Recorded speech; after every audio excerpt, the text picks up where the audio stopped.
You ever stare at your insurance bill and just wonder what it all means? It seems so complex, right? But what if I told you that underneath all of that is one single, incredibly simple idea? Well, today we're going to pull back the curtain and see exactly what that powerful idea is. Just think about it for a sec.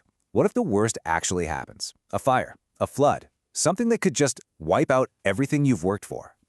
It's a scary thought, isn't it? Well, that fear, that huge financial risk, that's the exact problem insurance was invented to solve. So let's start there. Section 1 is all about understanding the problem itself, this massive uncertainty of loss that we all live with. Now, the key word here is risk. In everyday conversation, risk just means danger, but in the insurance world, it's way more specific. It's not the bad thing happening. It's the uncertainty that the bad thing could happen and cost you money. That's the whole game. So for any risk to even be considered insurable, it has to check three really important boxes. First, there has to be real uncertainty. You can't insure something that's definitely going to happen. Second, there has to be a potential for financial loss. And third, and this is crucial, that loss has to be measurable. You can put a price tag on a stolen car. A broken heart? Not so much. Okay, so we've got this big, scary problem of unpredictable loss. What's the solution? Well, it's actually an incredibly clever and kind of beautiful idea. We just pool the risk together. And this right here, this says it all. The goal isn't to get rid of risk, that's impossible. The goal is to share it. And that simple shift in perspective is what makes the entire industry work. So how does this pooling thing actually work in practice?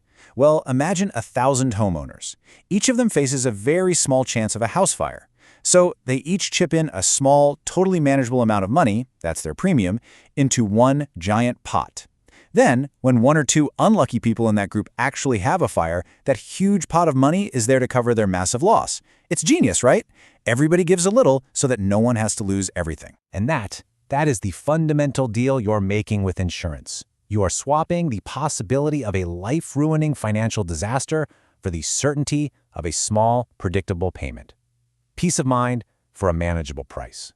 Now, you can probably guess that this whole system can't be a total free-for-all. For that big pot of money to work, there have to be some ground rules.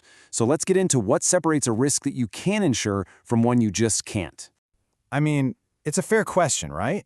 If we can pool our risk for car crashes, why not for something like a bad business idea or a stock market bet? And the answer is a big fat no. The math, the whole system, it only works if the risks we're all pulling together follow a very specific set of rules. Without them, the whole thing would fall apart pretty quick. So, here are the 5 hallmarks insurers are looking for. You need a large group of people facing a similar risk so the odds become predictable. The loss has to be purely accidental. You can't insure against something you plan to do. It's got to be measurable in actual dollars. The premium has to be affordable, otherwise no one would buy it. And this last one is a big one. It can't be catastrophic. You can't insure something that would make everyone file a claim at the exact same time, because that would just drain the pot instantly. This really gets to the heart of it. Insurance only covers what's called pure risk. That's where the only possible outcomes are either a loss or no change at all. Think a car crash. What it doesn't cover is speculative risk, where you could lose, but you could also win. Think gambling or investing. Insurance is there to get you back to even, not to help you get ahead. Okay, let's put these side by side. The difference becomes crystal clear. Look at the catastrophe row. An insurable risk, like a house fire, has a really low chance of happening to everyone in the pool at once.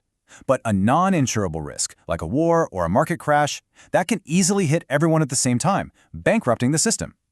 This is the logic that separates your car insurance from, say, trying to insure a new restaurant against simply being unpopular. All right, so we've got the problem, the solution, and the rules of the game. This brings us to the final and maybe most important part, the payoff. Why does any of this matter? What's the big deal? When you boil it all down, the purpose is threefold. Number 1, of course, is the obvious financial protection against a disaster. But almost as important is number 2, the peace of mind you get from not having to constantly worry. And for companies, it's about continuity. It's what allows a business to rebuild and keep going after a major setback. At the end of the day, that's the real product being sold here. It's not just a check after something bad happens. It's the confidence to buy a house, start a family, or launch a business, all without being paralyzed by the fear of what if. And this effect isn't just personal.